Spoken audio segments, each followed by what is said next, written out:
What is up, everybody, and welcome back to another episode of the Tight Lines and Brow Tines podcast. We're glad to have you here with us. On the previous episode, Jon brings us kind of a debate style of forward-facing sonar in the fishing industry. Is it too expensive? Is it kind of controversial? Does it give an unfair advantage of the angler over the fish, over other anglers that maybe can't afford forward-facing sonar? Or should it be outlawed in general, right? Just kind of our take on the our take on the topic. Cutter follows up with Ben on some advice that he gave him in a previous episode about fishing while you're hungry. Does he take Cutter's advice? Does he not? Yeah. And the cutting edge segment, we kind of talk about some struggles that you may run into fishing private docks on public water. And Cutter's had some experiences with that. Yeah. So if you haven't seen that episode, head over to our YouTube channel and check that one out. All right, we are in Bienville Parish, Arcadia, Louisiana, turkey hunting this weekend. That's why you only see two of us here, not four this time. Yep. But we do get Cutter and Ben in on this episode. We call them up and get them incorporated into the episode, get their advice on some things that happened, and so you will hear them later in the show. But we're down here turkey hunting. It's April 1st. This morning was opening morning of turkey season. Opening morning. I'll be honest, when we entered the woods this morning, I wasn't very hopeful that we would hear one just because of the scouting the day before. We scouted on Friday, didn't hear anything. It was real windy, so that I do believe now that played a big factor into it. I think so. Well, me and Dad, we got in the woods before you made it over. Yeah. And we did hear a turkey sound. Okay, so I mean, different animals make different sounds, and they're very distinct from each other. Thought it could be a turkey, or we're pretty sure it was. We were fairly certain the noise we heard was a turkey. So well, now I believe it was, because we went right back to that spot this morning. I do. So the spot that we went to was the first spot. It was where we thought we had heard a turkey Friday morning. One of the guys on the lease, JB, he kind of scouted the same area Wednesday morning. Yeah. And he was probably 95% certain that he heard a gobbler off in the woods in that direction. Confirming to y'all that what you heard was... I believe so. Yeah. I believe so. And so based on that amount of information we had, that was the best place that we had to start. Right. I mean, I think yesterday we walked like 7 miles. I looked at my watch when we got through walking, and it was like 7.8 miles or something like that we had walked up and down hills and through mud and down gravel roads and all kinds of stuff. And we put in some scout time. Oh yeah, yesterday. I mean, it was till noon. Yeah, So this morning we start out at the spot that really the only spot we had to go to that we thought there might be a turkey, and we walked down into the woods, and just inside we park off at the well site, and just inside the woods we start calling. Yeah. That initial first call, we didn't hear anything. I never heard nothing. Your dad didn't either at this point. Oh, no, okay. Okay. So we walk a little bit further, because, I mean, as soon as we got to the top of the ridge of the wood line, he called. Yeah. And then we got down in there just a little bit. He called again. I saw his eyes light up. I didn't hear what he heard. Right. And I saw his eyes light up, and he was going, so I was just following behind him. We get a little bit further down in there, and then he stops and calls again, and that's when I hear it. Right. And I think you heard it too at the same time. I don't know if we heard it at the same time. I feel like you guys heard it before me. So, personal about myself, I'm losing hearing. I know folks like to make fun and jokes about Dave can't hear, and, oh, you're getting old, you're losing hearing. I'm legit losing my hearing. I don't know if it's because I've listened to loud music my whole life. At work, I keep earbuds in my ears all the time, but I legit cannot hear stuff in the woods. I mean, my dad is 63, he'll be 64 in August. I'll be 35 this month. Yeah. And he'll hear a turkey before we do. I mean, well before we do. And my hearing's good. I mean, I get a hearing test every 2 years for my profession, but I mean, my hearing's good. But he hears even better than I do. Yeah, Dad hears them good. So he was confident he heard one. We worked down into the woods a little bit more. I don't know if you heard it before I did, but there was a moment where we all three heard at the same time. Yeah. And that's exciting. Yeah. Oh, yeah. We're high-fiving. And what's very strange is, so typically when you're turkey hunting, you don't want to make a hen turkey call to try to find a bird. Typically, the best way to find a bird is like with an owl call, with a crow call. Early, yeah. Some people will use like a gobble, like a turkey gobble call to make a sound of another gobble of a gobbler, and they'll feed off of that. And that's typically how you will locate a tom in the woods. And none of that worked. I don't think it was until he started scratching on the slate call yeah, that he actually responded. Yep. And then once he responded, and we all heard it. Mm-hmm. I mean, then we initially knew about where the turkey was. Yeah, still a ways away. He was a ways off. But we knew about where we wanted to set up just based on, because this is pretty much the area that y'all set up last year. Yeah, it is. So y'all knew exactly about where we wanted to stop and set up, and we got the decoy out, got tucked in, started hitting the call again, and then I mean at that point it's like very clear. Yeah, it's very clear. He's coming. And I think you at one time you thought you were hearing two different gobblers. Yeah, no, I definitely think from distinct directions. I talked to right? your dad tonight at dinner, and he heard the same thing I did. I definitely believe there was more than one in there. There was one further away, and then there was one coming. Yeah, and but take us from there. Yeah, so we got set up. We have a remote control Jake decoy, which is a Jake is an immature male turkey, and anytime this time of year when toms, which is a mature male turkey, they're strutting. This is mating season for turkeys. That tom sees that Jake with the hen. So we had a hen set up and we had a remote controlled Jake set up. When that tom sees that Jake with that hen, it's game on. Yeah. The aggression is about to turn on, and that will typically bring in a leery tom to it. So we got the decoy set up. Dad got hunkered down on a tree. John got hunkered down on a tree, and I kind of backed off. I was working the camera this morning, and we all got settled so your dad's in. Set up between two trees to the left. Yes. I'm set up just to the right of your dad. Yes. And then you're set up kind of in between us, but back a little bit further back. Yeah, I couldn't. I'm a big boy. I gotta find a big tree to get down on, you know. So, but yeah, I got tucked down behind the tree, had the camera rolling, and I never saw the bird. Really? I never saw the bird. I even went back and looked at some footage this afternoon. I never saw the bird on camera, but I had put a GoPro on my dad's gun this morning, and I told him, hey, all you got to do is turn it on and it'll start recording. Well, me and John had pretty good eye contact, and we were giving hand signals to, call or we can see something, whatever. At one point, he motions at Dad, and I look over at Dad, and he's done hit the button on the GoPro. So I know something's fixing to happen. Yeah, right? your dad saw him first. Yeah. So I saw some movement back and forth, but I couldn't really make out what it was. I knew where your dad was looking because I could see your dad. Right. But he saw him first, and then I saw the head first, and then the full body, and that sucker was coming. He wanted to know what was going on, right? And he was coming. Yeah. And so next thing I knew, Dad had done squeezed off on one, man, and that 12 gauge sang a song, and he shot so early it scared me. Like I didn't even know he had I didn't even know he had the gun up. I mean, I jumped when he shot. Yeah, and so like I said, I never saw the bird, but when he shot, I saw the bird. That dude jumped straight up in the air, and he had his wings going almost like somebody doing the backstroke in a swimming pool, And I thought, all right, he tattooed this bird, and next thing I knew, he hit the ground, and when his feet hit the ground, son, he was moving. Yep. He was not happy with what was happening.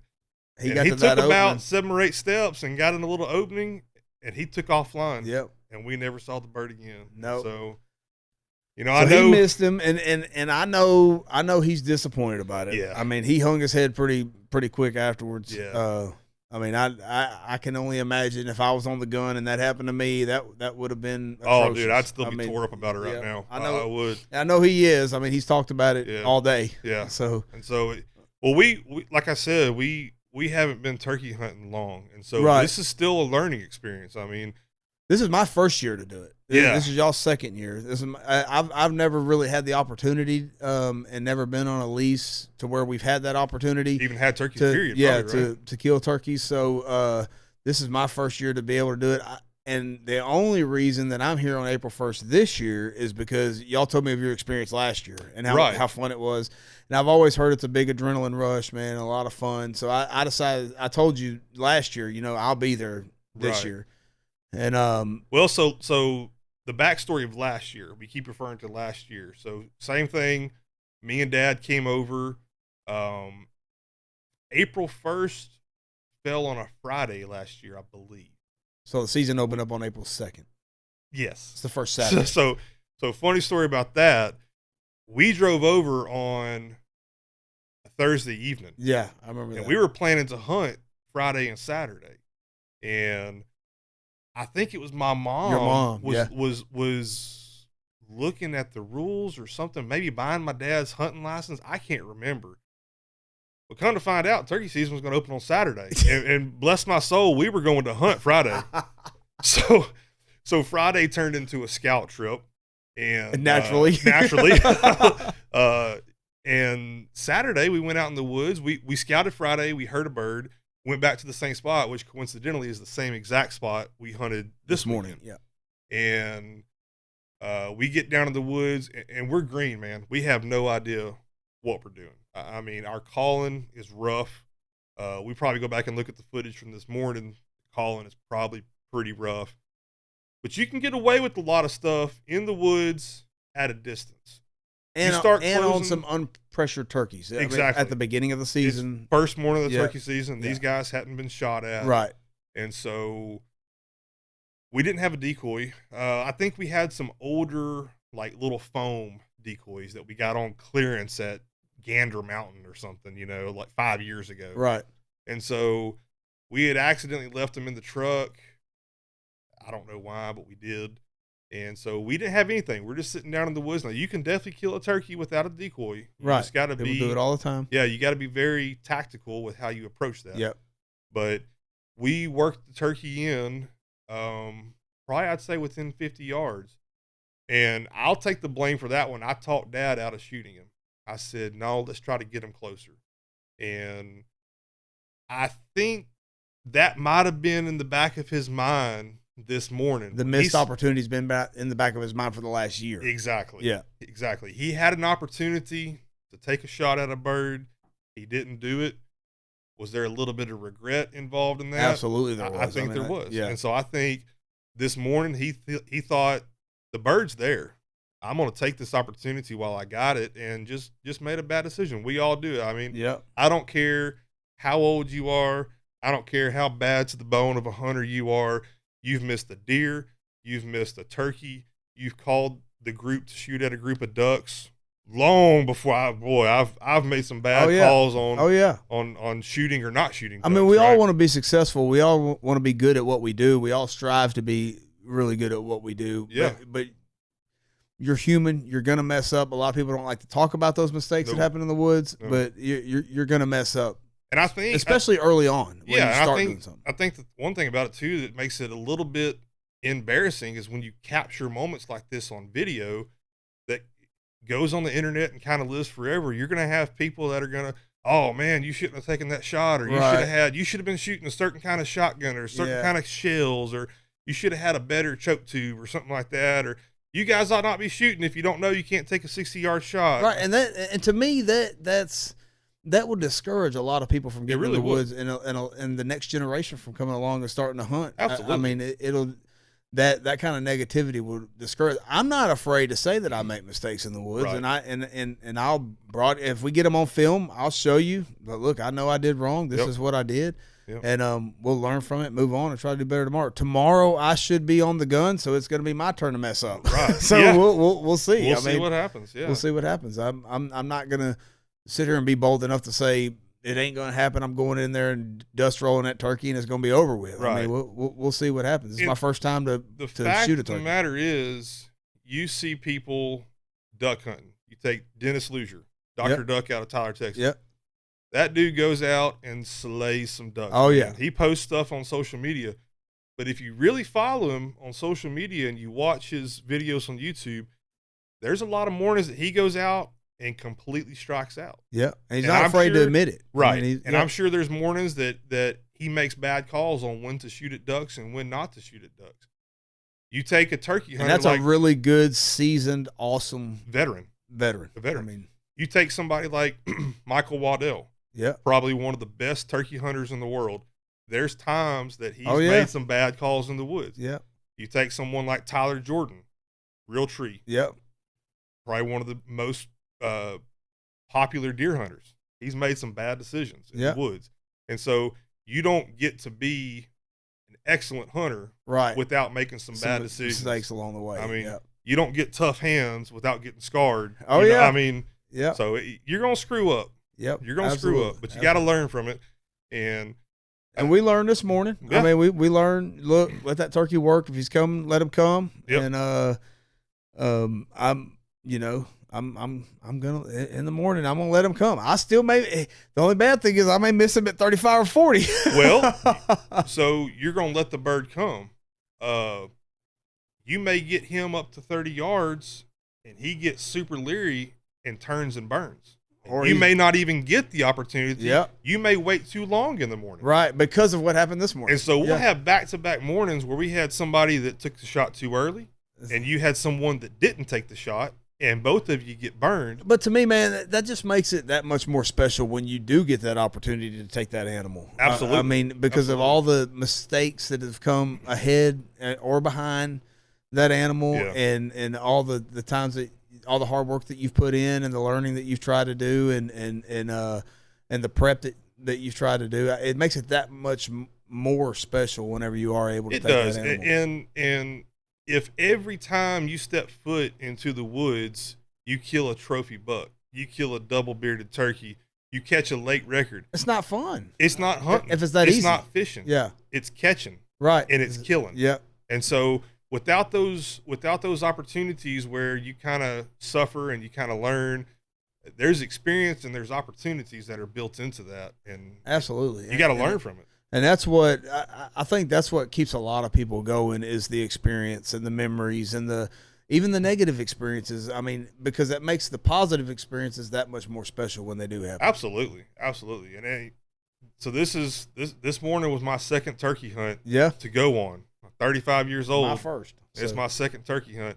I'm 38 is my first. And I'm hooked. Yeah, I am too. And this is the second turkey hunt where I've been on camera. I hadn't even had an opportunity to shoot at a turkey yet. And dude, and that's one thing I'll say about you. Like I know you love to hunt just as much as the next guy. You love to fish as much as the next guy, but you also like to be behind that camera. Yeah. And I mean, that's just kind of your deal. And so you have kind of taken on that role where you'll get behind the camera and say, hey, y'all two shoot first, I'll take third shot. Yeah. And then it's like you said the other day, the cameraman's kind of the thankless job. I mean, you couldn't have been more right about that. Yeah, I mean, it is. But and I told Kelly, she asked me, I wasn't even going to bring my shotgun.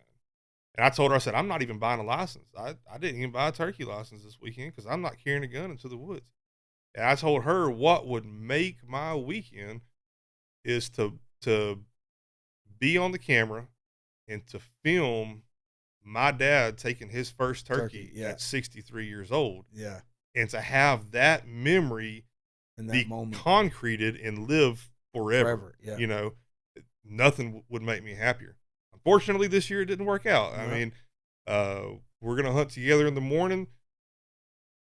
It's not common that you get two gobblers working the same time, but it's not impossible. You never know. It's not impossible. You never know. We know there's more than one turkey in there. Yeah.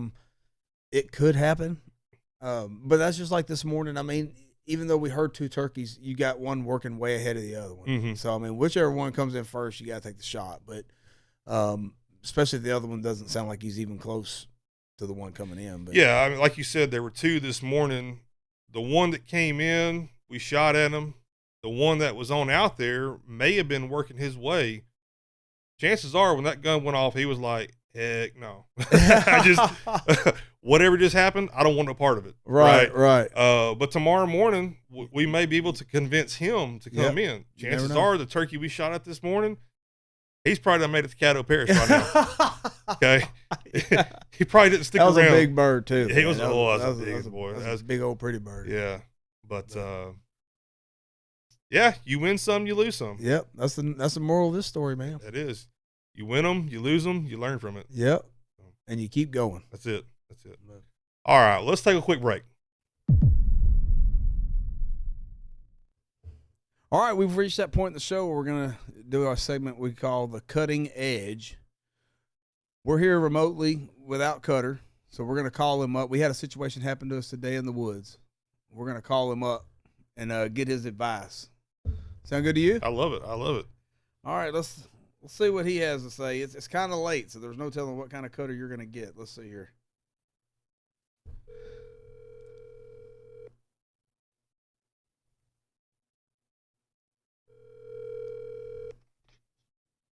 Man, you better be in a wreck or somebody must have died. Oh my gosh! Hey man, we got you on the air here. We had a situation happen to us today in the woods. We're trying to get your advice on how you would have handled the situation. Give us a little cutting edge advice here. Well, let me give you a first piece of advice. Why you calling me past 8 o'clock when you know I'm in the bed? Paw Cutter's already in bed. He's not. Well, I got a big day tomorrow, man. I got the boat hooked up. I'm ready to go fishing. Okay. Okay. Well, yeah. Do you think you got? Can you find like 5 minutes to help us out here? Well, you don't want me up now, so I guess I may as well talk about something. Well, we had a little situation happen today in the woods where we found some adversity, and our question to you would be: once you meet adversity on that hunting trip, you do something to mess up the trip. How do you overcome that? Not really mess up the trip, but just mess up the opportunity. Messed up an opportunity. Yeah. So, well, I mean, I don't know. You don't always get a second chance. So you do something. Would you say do it right the first time? Well, that'd be the right thing to do. Well, yeah. To be focused and to have a game plan. And know. I mean, I don't know exactly what y'all got into today, but have a good plan and try and stick to it and don't make bad judgments. So getting down to specifics of what happened today. So we're on our turkey hunt in Louisiana. When we called in a tom, and my dad was on the gun this morning. We're still working on trying to get my dad his first turkey. We hadn't ever really turkey hunted until just a year or so ago, and so he had a turkey working in, and he took a shot about 60 yards out with a shotgun. And he didn't make a good shot. We don't even think he hit the turkey. The turkey kind of jumped, hit the ground running, and ended up flying off into a cutover, and we couldn't find any kind of feathers or nothing like that. So I guess in a situation like that, what would be your advice, man? Man, that's tough. That's just anxious. That's like seeing that big buck down there about 400 and not knowing if he's going to get closer or not. You get in the spur of the moment. It's adrenaline. That's just part of hunting. Man, I don't know. That's just if I'd have waited, what would have happened? That's something you'll never know. Shoulda, coulda, woulda. Right. Shoulda, coulda, woulda. That's just like I say. It's just that's just anxiousness. Wanting to get it done. But I mean, look at there. Y'all had a turkey working. That's pretty cool. Yeah. So kind of what I'm getting out of this is you can game plan as much as you want to. When you get down there and the situation unfolds, you have to kind of look at the positive of the situation and the positives that happen. Well, it's just like turkey hunting. It's just like deer hunting. That's why they call it hunting and not killing. That's right. Yeah. You had a good time with your dad, and I guess you just look at that and say, hey, we tried, we did our best. Next time we learn from this, and next time we'll try and make adjustments, and maybe have a better outcome. Yeah, learn from it. You know, that's about all you can do, really. Ain't no need in dwelling on it, because everybody, makes mistakes or makes a bad shot. Everybody's missed a deer hunting at some point in their life, more than likely. Right. So just for personal records, have you missed a deer? Yes, I have. Okay, all right. Okay. I have. Something I didn't know about you. Yeah, I have. I've missed deer with rifles and bows. Yeah, I've missed them. Not many, but I've missed them. Well, that's some pretty good cutting edge advice. I like it. That was good. Yeah. That was good. Find the positives, game plan. But once the situation unfolds, if something happens, find the positives. Don't let it get you down. I guess y'all gonna go back out and hunt in the morning. We are. Yep. I should be on the gun in the morning, so hopefully I don't miss. I mean, I don't know how much money I'd put on that. Burn. Even remotely when he's not here, burn. Man. But just go out and try it again, and keep your head up, and maybe have a better outcome tomorrow. Well, man, look, we appreciate you carving out 5 minutes for us here after 8:20. I mean, that's pretty rare occurrence to get you to answer the phone this late in the evening. Yeah, and since you've got me up, I may as well go here and get me some ice cream and Cheetos. Oh, let's go! There it is. Yeah. There it is. Well, y'all. Are you fishing in the morning? Yes, I am fishing in the morning. All right, man. Hooked up. I'm ready to go, and man, go tear them up in the morning. Yeah. I don't know. I'm gonna try. I don't know. Go catch you a lake record or at least a limit. Yeah. Yeah. Well, if I catch enough to clean, I'd be happy. All right. There you go. See. I haven't done that lately, so we'll see. But y'all get after them tomorrow, and good luck. All right, brother. Appreciate it, man. Bye. Right, see y'all. Bye. And ladies and gentlemen, that is the cutting edge right there, carving out 5 minutes for us this late in the evening just to give that advice. Yeah. Good stuff, man. Good stuff. We appreciate it, Cutter. All right, let's take a quick break. All right, folks, we are back.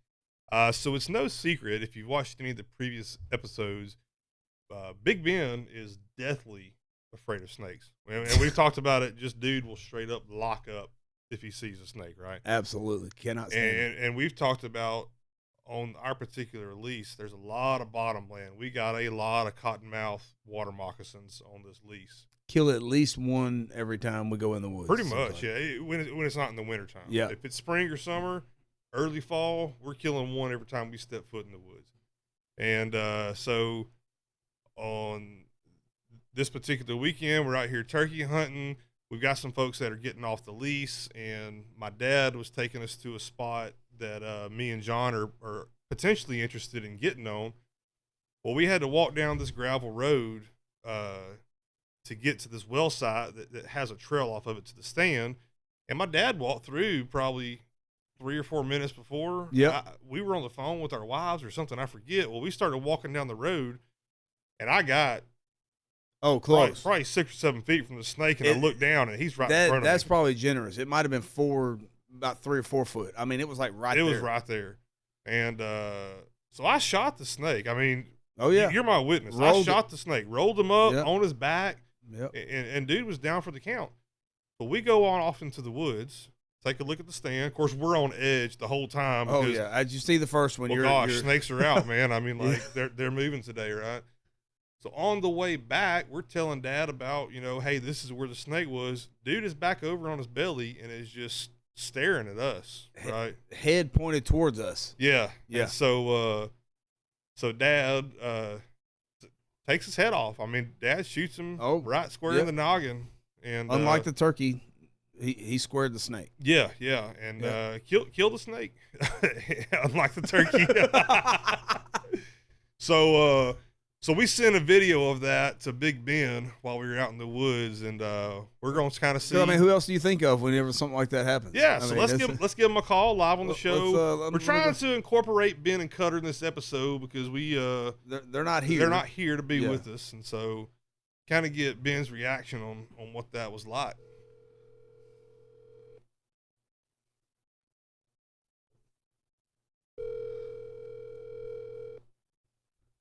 Hang on a second.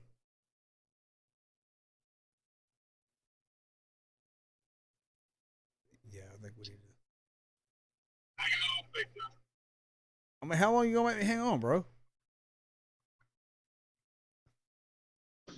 Hello, Big Ben. Big John. Man, I think the only right thing to do is to go ahead and let you know that I have you on speakerphone. We're sitting here recording an episode for the podcast, and we're live right now, and we wanted to kind of get your reaction on. Did you get that video we sent you of that snake we killed at the deer lease? Yes, I got it. What do you think, man? That was what would you have done if you walked up on something like that? Man, I really don't know. Panic would have been somewhere in there. I would have panicked. I mean, that was a nasty Oh God. son of a gun, man. He really was. Slippery. You saw the way his mouth popped open after you shot him. I mean, that's someone wanted to bite you. That's $1. He was not happy. He was not happy. Yeah, that's just the kind of critter snakes are. You shoot, they're dead. They still want to hurt you. Yeah. Well, I think so. One thing that we didn't show in the video that we sent you was me and John are kind of standing back. Dad has found a stick and picks the snake up with the stick and flings it after it was dead. After it's dead. Okay. And flings that sucker at me and John. What would you do in a situation like that? I understand from everything I've heard, your dad's a good Christian man, but I'd have whooped his ass. When I give him one good old whack after his ass beat, I'd have said that one's from the Lord himself. Let me tell you something. I tell you, my dad is a good Christian man. I mean, he is salt of the earth about as best as they come. But I was about ready to fight after that. And I know John was too. I would have too. If there hadn't been a snake, I'd have showed up and fought for you. Oh my God. Well, I mean, he made me say a few choice words that I would never like to say in front of him in particular. And he said, well, you're going to have to get right with the Lord on that one. And I said, well, you need to get right with the Lord for provoking me to say those words. That's right. He said, yes, I do. Who did he fling it at? You were big Dave. He flung it at me. You were close to me, but we were standing right beside each it other. landed at my feet. But he just about threw it in Big John's lap. Yeah. Yeah.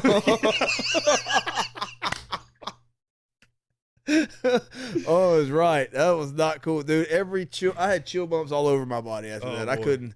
I mean, my arms were breaking out. I mean, that stressed me out. John's chill bumps had chill bumps. Yeah, I get it, man. I've always heard that there's room for all God's creatures, but I don't know what he was thinking when he made snakes.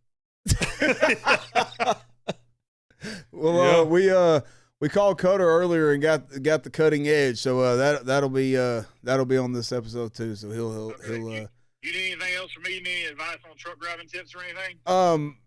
Yeah. What? How do you make it back home out of Salt Lake City, Utah, for $3 a mile? Well, first of all, it's not $3 a mile. Like period. Second of all, do what? Like period. You won't get $3 a mile out of Salt Lake City. Man, it's really hard. Spot rates are down right now. I got almost 3 going up, but about 2.25 coming back. That's just where we're at right now, sadly. Well, it's better than $1.50, I guess. Yeah. Yeah, I mean, it could have been worse. I mean, my biggest complaint with it is it's 43,000 pounds of ice cream, so it's stupid heavy. It just doesn't pay that much. Well, man, if you damage a crate or something like that, just bring it on back to Tyler. Yeah, holler at your boy. We can help you you'll with be that. my first call, Big Dave. Okay. Yeah. Hey, we'll play a game. We'll see. How high can we get our sugar? Yes. I mean, Yeah. It'll be fun. Well, it's funny you mentioned that because we went out to dinner with both of my grandmas this evening, and my mom, yesterday was her birthday, and my dad bought dinner for everybody. So me and Big John, we decided to go to this rolled ice cream place in Ruston and kind of splurge. And Yeah, I tell you, when I got back to the cabin, I didn't take any insulin when I ate the ice cream. When we got back to the cabin, he only ate half of it. Boy, I was higher than Cooter Brown. Yeah. Yeah. Like spiked. In fact, you know, looking at my Dexcom right now, it doesn't even give me a number. It just says high. Yeah. It's like back off the sugar, bro. Yeah. Yeah. No, I got you. I was actually, I was thinking about something sweet myself, but I do like you, the weekly shot. Well, I don't think you don't take a weekly shot. You take an hourly shot. I take about 5 a day. Yeah, and I didn't bring it with me on my trip, so I'm gonna have to. As much as I love to find a bar and suck down some beers and have some chicken wings on the Saturday night, I think I'm gonna pass. Yeah, wait till you get home, man. I'm gonna try to, man. I'm gonna try to. Well, Big Ben, we appreciate you answering the phone, and we'll see you on the next episode, man. Be careful coming on in. Yes, sir. Be safe. Anything I can do for the program, y'all take care. All right, bro. Bye. That is Ben Wilson, ladies and gentlemen. Big Ben. You never know what he's gonna say. He's a wild card at times, but that's why we love him. That's why we love him. I mean, yeah, keep the shiny side up and keep it between the mayo and mustard and get back to Tyler safe, man. Yep. All right, well, let's take another break. All right, thank y'all for tuning in to another episode of the Tight Lines of Brow Times podcast. Please don't forget to like and subscribe on our Facebook page and our YouTube channel. We really appreciate the feedback we've got thus far. Keep it coming. Yeah, and as always, if you guys have any questions or comments, feel free to drop a comment on this video or on our Facebook page, or send us an email to tightlinesandbrowtines.tx@gmail.com. Again, that is tightlinesandbrowtines.tx@gmail.com. Until next time, y'all stay safe and stay outdoors. Let's go kill a turkey tomorrow, man. Let's do it. I'm in.